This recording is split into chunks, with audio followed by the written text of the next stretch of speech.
everybody, and welcome to my channel. I am Nina Soden, the redheaded author, and today I am so excited to have Roni Faciane with me today. She is the author of Rubber Bullets. She is a certified life coach, a former lipstick bounty hunter who advocates for improved protections for abused children, better funded police and prison reforms, decriminalization of sex work, and understanding the dangers of media disinformation. After facing a lawsuit for $52 million for the arrest of a bail client turned murderer, the deaths of two women sex workers she helped to arrest, and prosecuting her daughter's abusers, Roni devoted herself to advocating for victims who are often ignored, silenced, and judged by powerful entities who thrive on the pain of others for profit. Wow. Okay, so my life is not even remotely as interesting as all of this. Not that any of this would, a lot of what you have gone through, I am so thankful, and I'm sure lots of people in the world are thankful they have not had to go through this. But what you have turned probably bad situations into to be good work that you are putting out into the world is just amazing. Thank you. So I usually interview fiction authors, and these types of things in fiction books are, they're out there. It's exciting. But to have seen this stuff firsthand, to have lived it, because this is not fiction. This is your real life that you are writing about. Yes. Stranger than fiction, but yes. Yeah. Okay. So tell me, you're a former bounty hunter, which just in and of itself is pretty darn cool. And a prison guard, which again, pretty darn cool. How has that helped you to gain what I can only imagine is a very unique perspective on the victims and the criminals that you've encountered? Well, anytime that you are in the situation, the experience not only gives you an insight, but over time, you develop a compassion that is different than most people see. So in being the prison guard, I saw one side of it, which was I was trained one way, but to actually be in the quote unquote cage with them was a whole different perspective because, prison is their house. You're just somebody walking around in there. And this was a men's prison. So being a woman and also a mother at the time of a little boy, it was very surreal in the sense of, wow, this is real life. Like, it's not the same when people say, oh, put them in prison and, this is just prison. And there's a lot of secrets to that. There's a lot of, I want to say things that we don't want to talk about because we would just rather make it a cure and not realize that there's other things involved. Same with bounty hunting. People just think, oh, it's cool because they've only seen one side of it. They don't know the other sides of it, the hours sitting in a car, eating junk food, surveilling a property or looking for people, because you're mostly doing that more so than the quote unquote action. Right. So it definitely, when I'm speaking to people about certain crimes or certain news articles or certain incidents, I can look at that and give a different perspective. And though some people are inviting of them, a lot of people are not, because there's an ignorance as well that I kind of face, because even though I've been in it, people still don't want to believe the other parts, that it's not just black and white. There's a lot of gray areas in those industries. Yeah. So you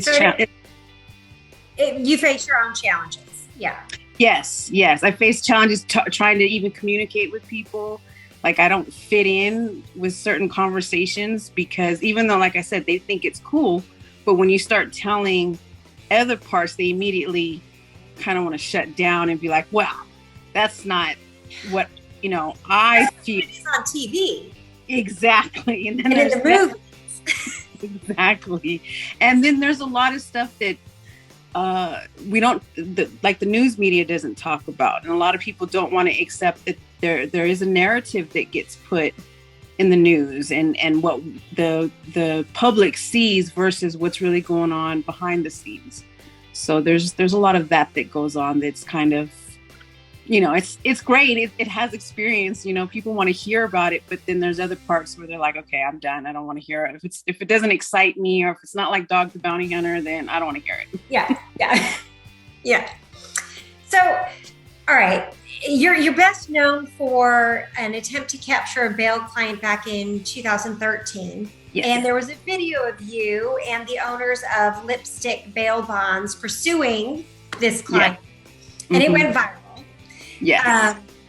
Generating not only national, but international attention. And that client then sued you and Lipstick Bail Bonds for $52 million. Yes, ma'am. So he claimed that you blinded him with a rubber bullet, hence that's where the name of your book comes from, Rubber Bullets. And that excessive force was used, violating his civil rights. So tell us what happened. So in California, they had just started doing all these, revamps with prison and bail reform. But it was just the tip of it. And this gentleman was out on his fourth bond this was his fourth bail bond, which technically was a crime, what they call crime bail crime. He wasn't supposed to be let out, but at that time, or that was the beginning of when California started just letting people out based on their lowest crime, not their accumulative crimes. Oh, okay. It's again another thing that the public only got one perspective of it and not the actual whole story. So on his fourth bond, people thought that we went after him because he didn't pay the bail bondsman. And when in actuality, he paid the bondsman on a closed account. The check was from a closed account, which was a felony.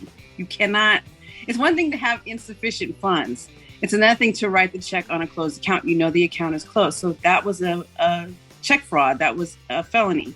So the bondsman called us to go get him, and he knew somebody was going to come get him. It was his fourth bond. So, and again, we did the tricks that you see on Dog, you just have to sign paperwork. And the Arby's we went to, if you look at, there's two doors. Well, they had already had the doors propped open. We didn't know that before we got there. And he showed up with two other cars and someone to help him. So we knew that there was probably going to be a chance. And he also had a firearm charge. Yeah, he had some violent charges in his past cases that made us, aware that this could be dangerous, So we made sure we went in ready to fight, more or less, So when my partner went in, she immediately grabbed him and starts, to arrest him. And she's not going to tell him. He knows. That's the thing about bail. They know. So there was a friend of his, I don't know if you've seen the video, there's a guy that's kind of holding the other gal off. She's having to watch him. Well, as I'm coming in, being in my prison training, the one thing they always taught you is never get into a fight in the chow hall, anywhere or in a closed space, because that's where things get dangerous. You want to try to get out of the building so you have enough space to either run or do what you have to do.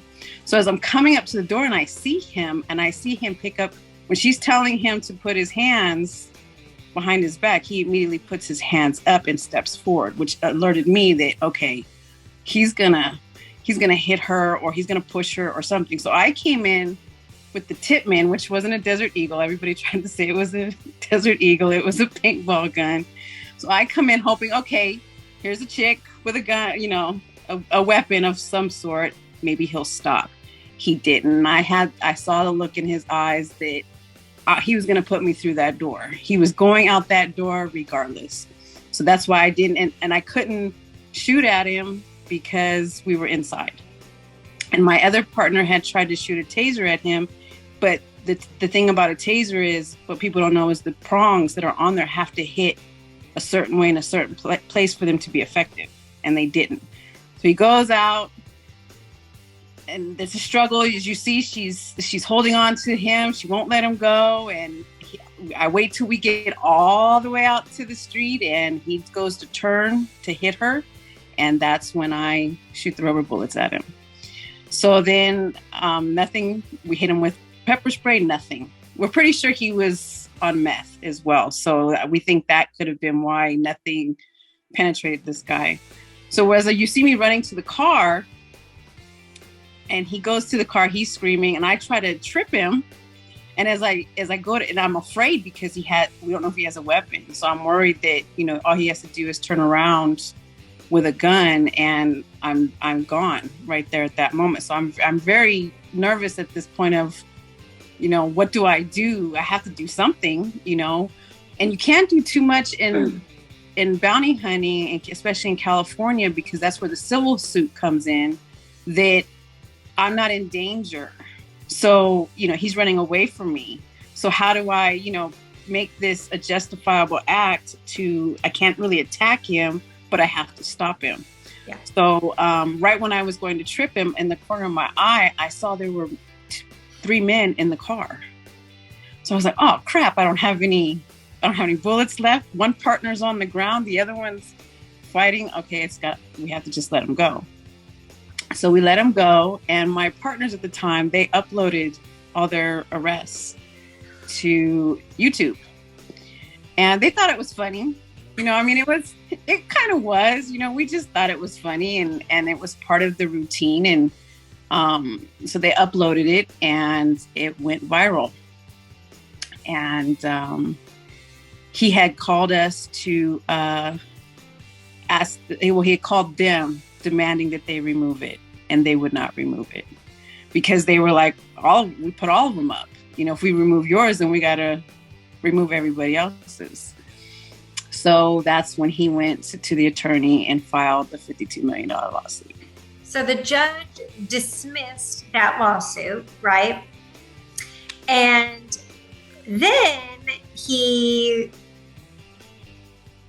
sentenced the client, right? Well, we find out that he's a murderer. Is that right?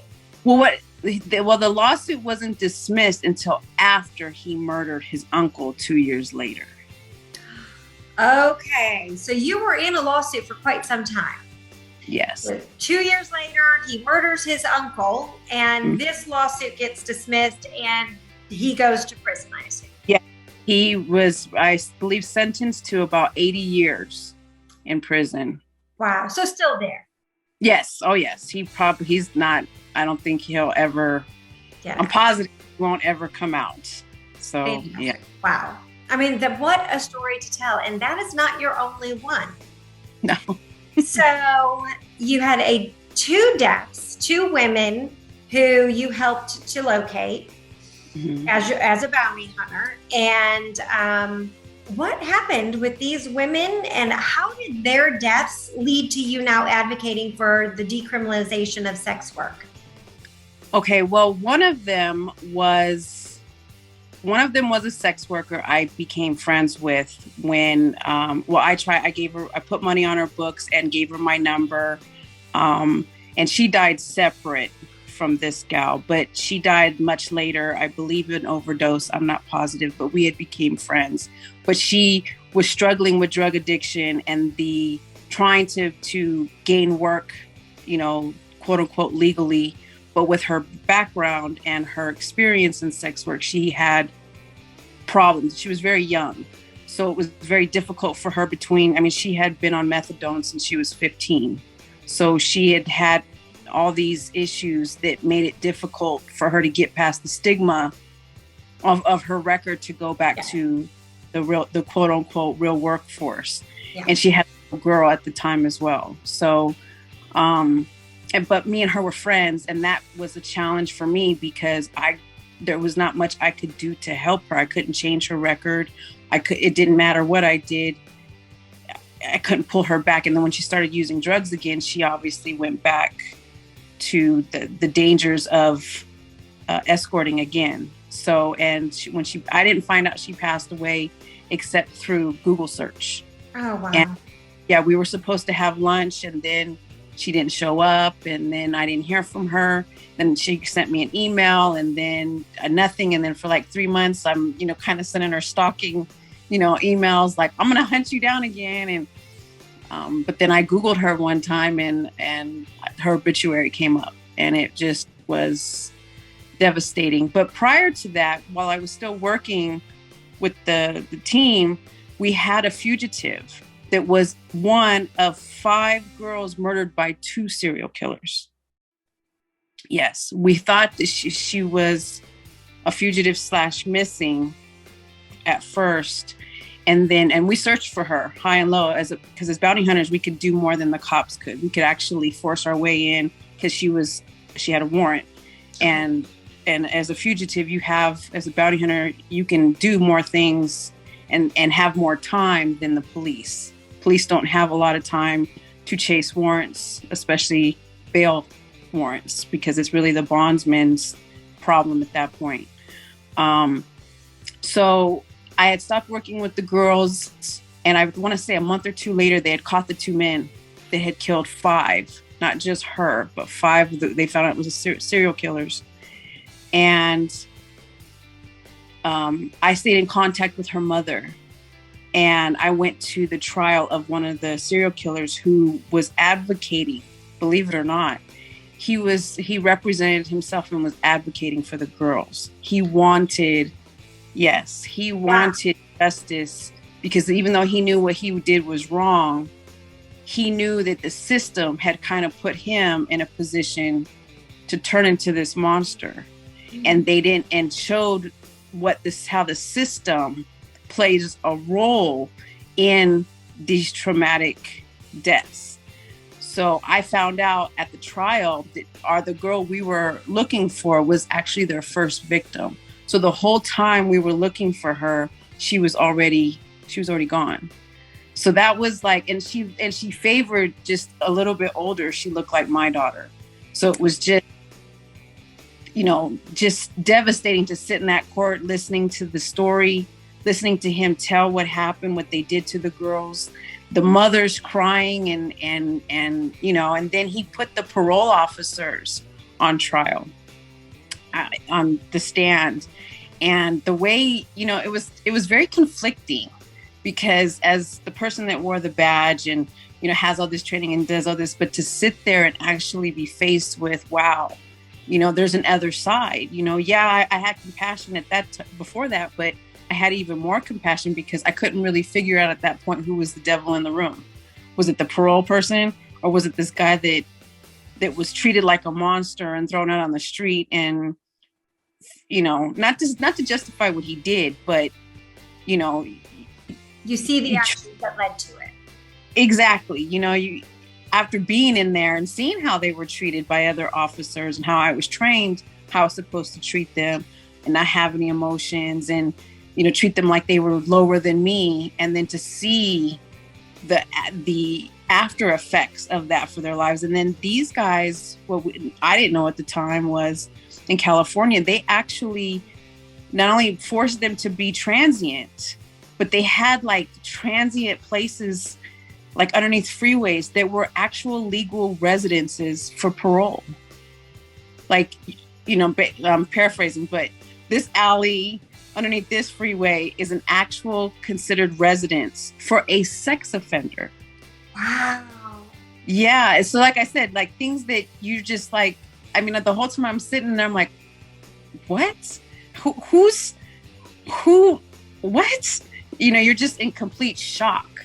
Yeah. And so, yeah, those 2 women just, and then I turned around, because I started, I had the idea for the book, just more so to kind of deal with my suffering, I needed to do something with it, and I decided to write that serial killer, that gentleman, Mr. Gordon, and get more information. And one of the things he told me was the reason he represented himself was that the attorney that initially he spoke with wanted to use the fact that these girls were sex workers as a part of his defense. And that pissed me off. That a woman would say, well, we can use the fact that they were sex workers is part of the reason that is a justification as to why they were killed. So, and I don't know how many times have they used that for somebody in a case for sex workers. And it just, in this day and age, it really bothered me. You know, it was like stoning somebody, a woman to death for it, you know, by other women. So that's, long story short, that's where the decriminalization for sex work came in with those two women. Wow, that's amazing. Okay, so we're going to shift a little, and if it's not too emotional, I do want to ask you about prosecuting your daughter's abusers. Yes. How did that come about, and did that bring any form of closure for her and you as the mom? It not at the time. I mean, bounty hunting, believe it or not, was supposed to be the closure. Okay. So the prosecution, it was her stepmother. She was 2. It was racial. Unfortunately, her dad is Black, her stepmom was Black, and because I wasn't and my daughter was lighter, that played a role. And the mom admitted this to me later. The stepmom admitted this to me later. And she came home covered in bruises one summer. At 2 years old. 2 years old. And I prosecuted. I didn't kill because I knew I'd go to jail and who would take care of her. You know, I was worried. I was more worried that if I killed them, she'd end up with their family, you know, and I'd be in prison. So I prosecuted them. They got nothing. They got, I want to say, 5 years of probation and like 2 weeks home arrest. And I remember when I was talking to the DA, he was like, well, probation is just a better way to go. And I was just flabbergasted that this was the conclusion of my daughter being beaten brutally.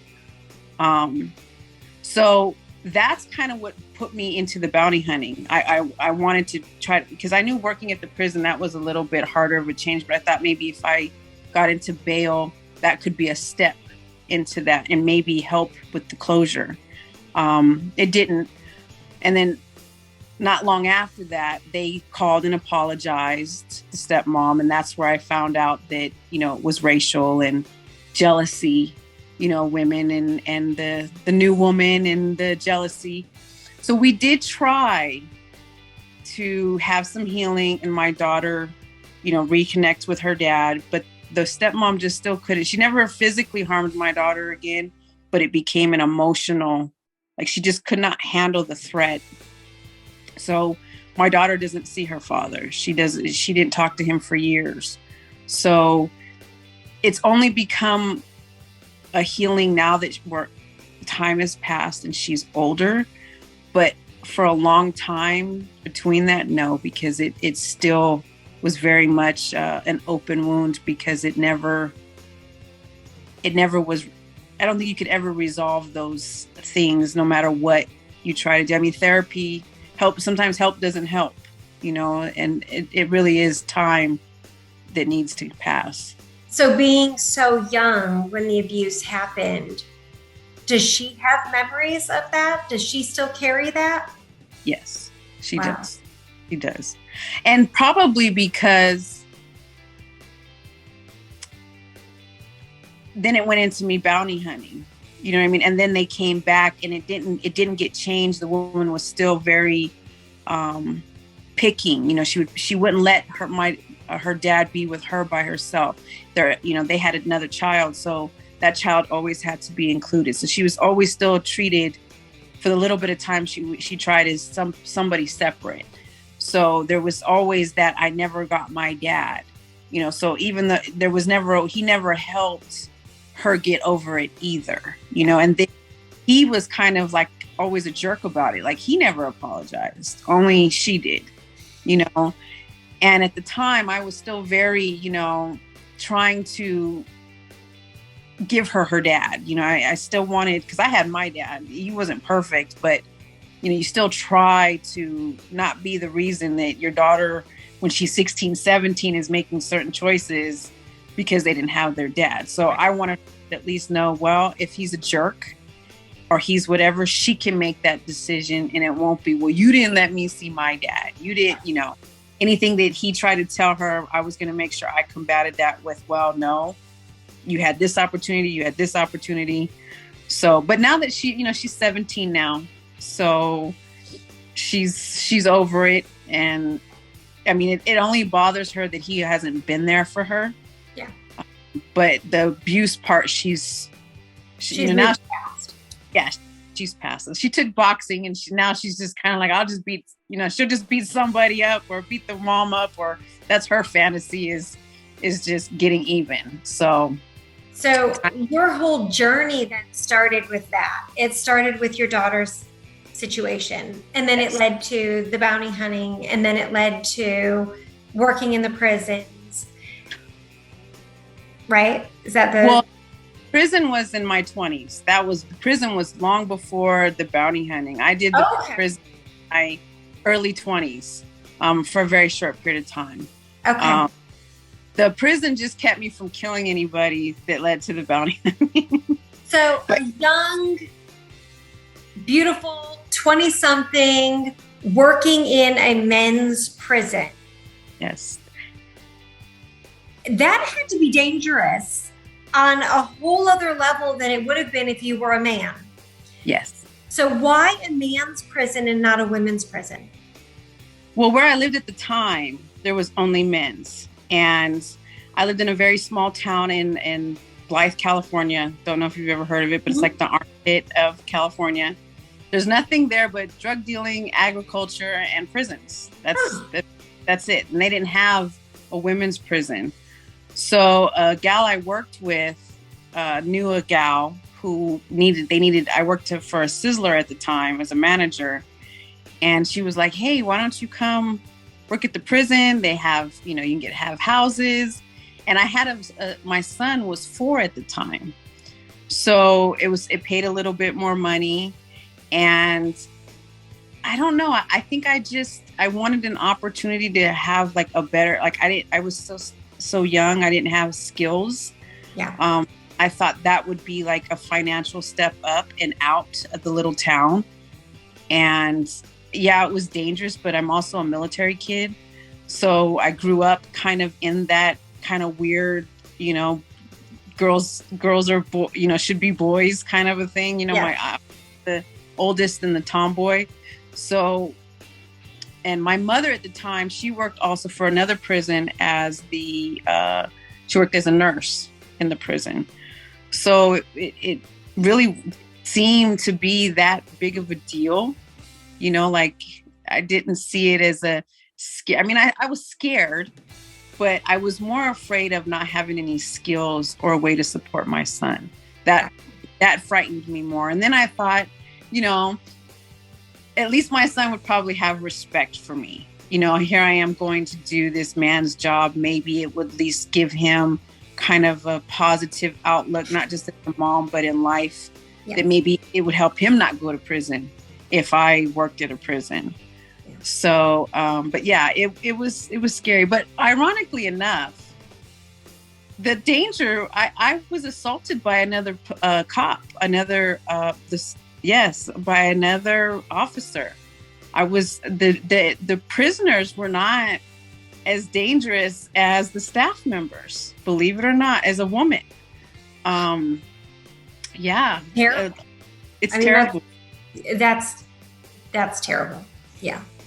There's nothing else to say to that. I mean, that's just horrible. That's not what we want or expect from the officers of the law. Yes. And we don't talk about, I think, as women, because there's that weird thing we women do to each other, right? You have to be feminist, you have to be strong. And the women that don't feel that way, it's like, well, that's what you get for working in there. And then for those that are hardcore to work in there, it's one of those, we just don't talk about it so that we don't appear weak, So I didn't even know that I had been assaulted to the extent until another officer that this other gal I worked with told me. Because I was young. I was 22, 23. Yeah. So, and I had come from an abusive family, and again, a military home. So you don't show your emotions. You don't talk about those things. So I didn't really realize, but when I was assaulted, and he insulted me in front of not only other people, but in front of other prisoners. And it's because he was trying to be cute and get my attention because he wanted me to date him. Like total childish, boys snapping your bras. And I just kind of laughed it off because I didn't know, what to say. And he hit me a couple of times trying to just show and he was a sergeant. He wasn't my equal. He was my supervisor. Wow. So I wrote him up. The gal that the next sergeant in the next shift, I told her about it, and she was pissed because she didn't like him and she knew that he was kind of a womanizer. So I wrote him up and took it to the heads of the heads, lieutenants, and because he was dating the captain's daughter and he was their favorite, all I got was a written apology. He didn't get in any trouble. And if anything, they avoided putting me on the same shift as him. And that's it. Wow. Yeah. So all of these experiences, and I'm sure 1,000 others, led to Rubber Bullets, which you released in 2020. And the Spanish edition came out in 2021. So congratulations on that. That's fantastic. I'm going to read the book blurb so that the viewers can hear what this book is all about. You've gotten a glimpse of it, but all right. So Rubber Bullets. Roni was left to fight a fight that few could win. She filled with rage, holding her baby, now covered in bruises, praying to a God that wouldn't protect her. She pushed back murderous plots in her head. After all, her son and daughter relied on her training to dispense justice, not revenge. Defending her baby, she took her beating in front of a judge and vowed to make them pay. 5 years later, she would again face the same system. This time, she was a huntress of fugitives, a bounty hunter. A newfound badge of redemption propelled her into the spotlight. Exploited, threatened, and sued, she continued her mission. But she found her biggest challenge in the case of human trafficking. The deaths of 6 young women and 2 serial killers. Wow. So we've gotten a little glimpse inside with the stories that we've told today. I am riveted by your story. I imagine it to be the most emotional roller coaster of a life anybody could go through. And the fact that you are stronger probably now than you ever were for having gone through it, and the fact that you have turned those negative experiences into something where you are fighting so well for other people is just astounding. So is there anything that I have not told and you have not talked about that you want my viewers to know? Because there's going to be a link down below in the description of this video. If you have not read Rubber Bullets, you need to get a copy. So please click that link and pick up a copy. But Roni, is there anything else you want my viewers to know? I'm working on a new book. Okay. I've named it Mistraced. It's about an illegal bounty hunt in the UK. So it's a fiction book. Okay. I'm doing some research on it, but yeah, I'm excited about that one. So as soon as that one is ready to go, I will let you guys know. Yes, please do. And I will interview you about that one and see where that story comes from. Awesome. All right, so I like to end all of my interviews with in honor of James Lipton from the Inside the Actor Studio. If you know it, great. If you don't, more fun for me. It's a 10-question hot seat. Do not think about it. Answer what comes to mind, and you do not have to explain any of your answers. So just quick. All right, what is your favorite word? Spaghetti. Okay. What is your least favorite word? Don't. What turns you on? Business. What turns you off? Lies. What's Deception. Deception? What sound or noise do you love? Birds. What sound or noise do you hate? A barking dog at 5:30 in the morning. Yes. What is your favorite curse word? Motherfucker. Nice. What profession, other than your own or those that you have already tried, would you like to attempt? Woodworking. Oh, nice.